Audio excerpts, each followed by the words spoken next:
Chapter 3, Part 2 on long-term and other assets, but where focus is on long-term assets, and we're going to look at depreciation. Now, plant assets wear out or grow obsolete over time, and we have to allocate over service life. Now, service life is not necessarily the actual life of the equipment. An example would be a computer. A computer probably could last 10 years, but its service life for a high-tech company would probably be 2 years. So remember, service life is how long a company is going to use that asset. Now, we also have to apply the matching principle, which means we have to match the expense with the revenue that's generated. And again, remember, land is the only plant asset that's not depreciated. Now, here's the thing to remember. Depreciation is not a valuation process. It's not a fund to replace assets. It is a cost allocation system. So again, what is depreciation? It's the process of allocating a fixed asset's cost to expense over its service life, matching an asset's expense against revenue generated. Depreciation, again, is not the process of valuation. It's not setting aside cash. It has nothing to do with cash. So get that out of your head. You just bought something, you have it in as an asset, and now what you've got to do is, as assets are consumed, they become expenses. Now we're going to look at a couple new accounts associated with depreciation. Now, when we allocate the cost of a tangible asset used by a business, we use two new accounts. Accumulated depreciation. This account only appears on the balance sheet, is what we call a contra asset account, because an asset normally has a debit balance, but accumulated depreciation has a credit balance, and it must always follow the account it is contra to. In this example, it would be equipment or building. It appears on the balance sheet again, I obviously repeated myself there, and it reflects the amount of cost that has been allocated over the service life of the asset. Now, the other account we have is depreciation expense. This only appears on the income statement and only reflects the depreciation for the current year. Now, depreciation. Accumulated depreciation increases over time. Book value decreases. Book value always equals cost minus accumulated depreciation. At the end of an asset's life, the book value will equal the residual value. Now let's take a look at an example so you can see why we do this. So say we purchased a piece of equipment for $100,000 with annual depreciation of $25,000 for 4 years. Now on the balance sheet, it would stay at $100,000 from when we bought it to the end of its service life. Now on the income statement, every year we would see at the end of the first year and until the 4th year, we would see depreciation expense of $25,000, because remember, on the income statement, it only shows maximum of 1 year. Now, here's what happens with accumulated depreciation. At the end of each year, as we depreciate it, it adds to accumulated depreciation. So for year 2, we have the total of year 1 and year 2. So now our accumulated depreciation is $50,000.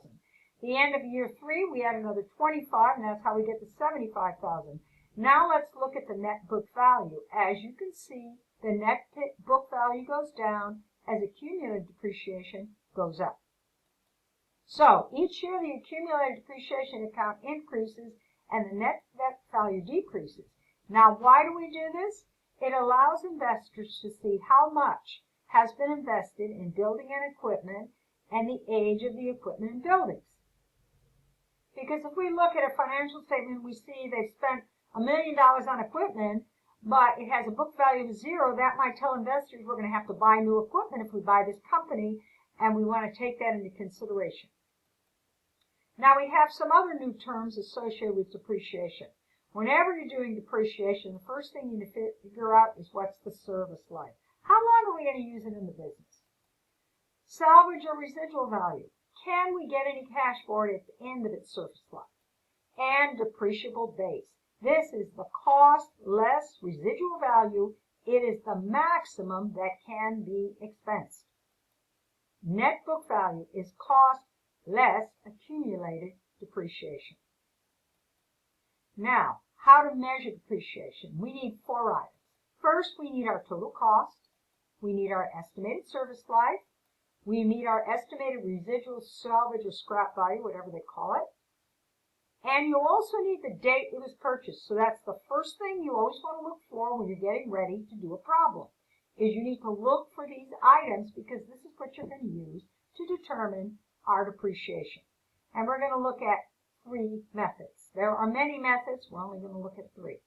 Straight line is always cost minus salvage or residual value divided by service years. Units of production, it's going to be cost minus salvage or residual value divided by estimated usage times current usage.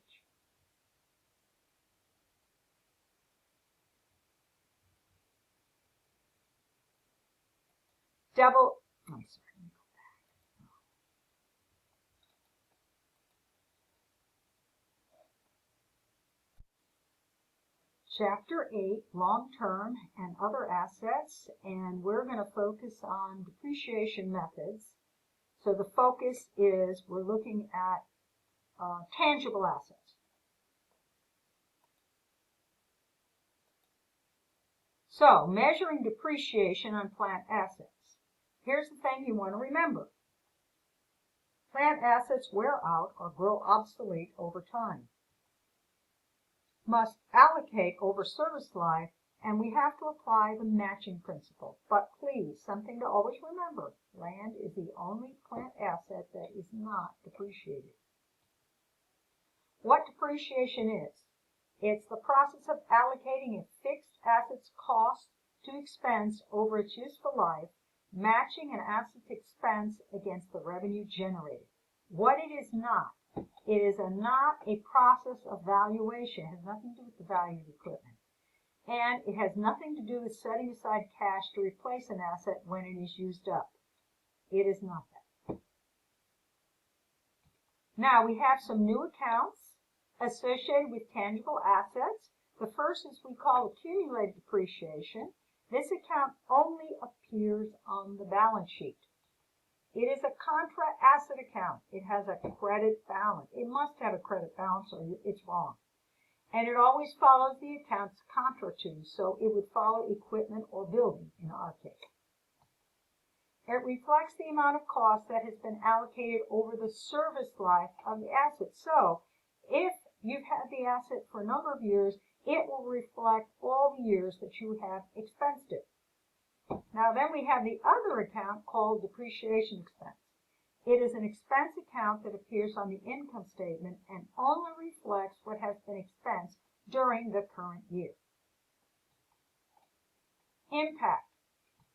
Accumulated depreciation increases, book value decreases because book value equals cost minus accumulated depreciation.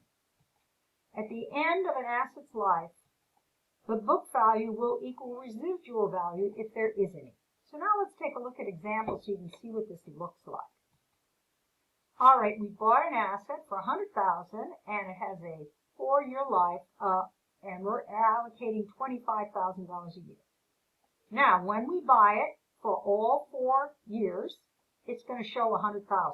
That's going to be $100,000 at the beginning of the year, assuming we buy it January 1st, and then it will show that amount until we get rid of it.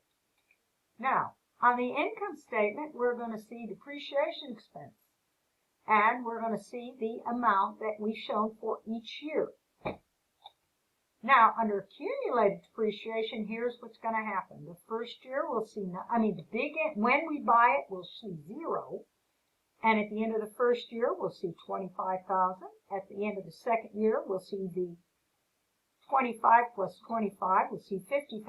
Then we'll add another 25 to get 75, and then we'll have written the whole thing off. So now, when we look at the balance sheet, our net book value at the end of year 4 will be 0. But here's what we'll know.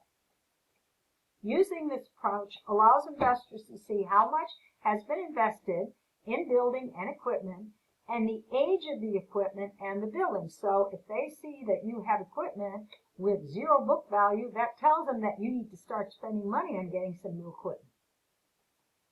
Some other new terms. Service life. It's how long the business plans to use the item. It has nothing to do with how long it will actually last. It's how long they're going to use it in their business before they get rid of it. Salvage residual value is an estimate of the value at the end of its useful life. Depreciable base is cost less residual value. This is the maximum that can be expensed via depreciation expense. Net book value is always cost less accumulated depreciation. Now, whenever you are trying to measure depreciation, you need 4 items. You need the total cost, you need the estimated service or useful life, you need the estimated residual value, and very important to know the date it was purchased. So let's start with one of the 4. We're going to start first with 3 methods. Straight line. Straight line to get annual depreciation expense. It's always going to be the cost minus residual value divided by service life in years. Or you can take 1 divided by service years to get a percentage. So in our example, we purchased a piece of equipment on January 5th, which means we get the whole year, for $15,000 with an estimated service life of 4 years and an estimated residual value of $3,000. We also estimate that we could get a total of 20,000 units over its service life, and we'll use that when we do units of production. So we're first going to do straight line. So for our annual depreciation, it's going to be our cost minus residual value divided by 4 years. Gives us $3,000 per year. So we're going to take 1 divided by 4 times the depreciable base is going to give us $3,000 a year. So now let's schedule to see what that looks like. So in the first year, we'll have depreciation expense of 3, accumulated depreciation of 3, and net book value is going to be the $15,000 minus the 3. Now for year 2, we're now going to have, again, we're going to have 3,000, but our accumulated depreciation increases by a year's worth, and now we have a net book value of 9. And we go on and do that, and if you notice, at the end of year 4, our net book value equals our salvage value of 3,000.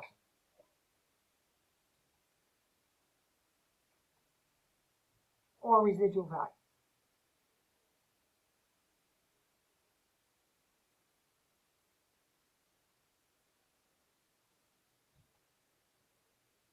So again, this would be our entry. We debit because it's an expense, depreciation expense, and we credit our contra account called accumulated depreciation. Now remember, one of the things you always want to take into consideration is when you buy it, and we talk about that in part 3, I believe. All right, so again, that's our contra account. Now the next one we're going to look at is units of production, or units of activity. So it's always going to, again, cost minus residual value divided useful lives in units. Now this is the estimated total units over its lifetime, and then you're going to get depreciation per unit, and you're going to take that times the actual activity for the year. Let's go back to our same problem. And now we have our actual usage each year. First, we're going to calculate our depreciation expense per unit. So we're going to take our estimated usage, which was 20,000, divide it into our 12,000, and we're going to get 60 cents per unit. Now remember, this is the number we always use, not the actual. That's a mistake a lot of students make. They don't do that. Now let's look at our table again. our first year we had 4,000, then we had 6,000, then we had 6,000, and then we had 5. Now here's the problem. You cannot depreciate more than the total estimated units. And in this case, if you notice, their actual usage was 21,000 units, and our original estimate was only 20. So we cannot expense 3,000. We can only do 2,400 because we have to leave a balance of 3,000 as our residual value. So again, you cannot depreciate below the depreciable base, and in this case, it's 3,000. So remember that.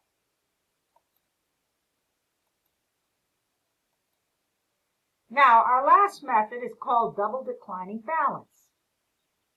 It's an accelerated method. You get a larger expense during its early years. Now, you might use this on scientific equipment or any type of equipment where you get most of the benefit at the beginning of its life. A good example would be like a computer. Okay, you determine first the straight line, which is always going to be years divided by the useful life. So in our example, which was 4 years, it's 25%. Now to get double declining balance, we're going to take straight line percentage times 2. So in our case, it's going to be 50%. So, to figure out the depreciation for each year, remember, it's always going to be the net book value times the percentage, which is cost minus accumulated depreciation. So depreciation expense changes every year. Now, another thing to remember when using double declining balance is we ignore residual value until the final year. So, the final year is going to be book value at the beginning of the final year minus the residual value. Okay, so let's take a look. Sorry about that. So, remember, first year depreciation is based on assets full cost. We do not consider residual value in the first year, but we do consider it in the last year. Final year depreciation is a plug, amount needed to reduce book value to residual value. So now let's take a look at our example. So remember, it's net book value times the percentage equals depreciation expense, which we add to last year's to get accumulated depreciation minus cost gives you net book value. So year 1, 15,000 times 50% gives us $7,500 for our depreciation expense. And our net book value is $7,500 because it's at 50%. Here's year 2. Here's year 3, but wait a minute. It can't be $1,875 as the net book value because we know it cannot go below $3,000. So all we can write off is $750 for our depreciation expense because our net book value has to equal $3,000. Now, in summary, straight line is best for assets that generate revenue evenly. Best meets matching principle, and let me tell you, that's what most people use. Units of production, you would use that more with machines like something that produces units. Sorry. And then the last one is double declining balance. Best for assets that generate revenue early in useful life. And I think a computer would be a good example. Now that concludes part 2.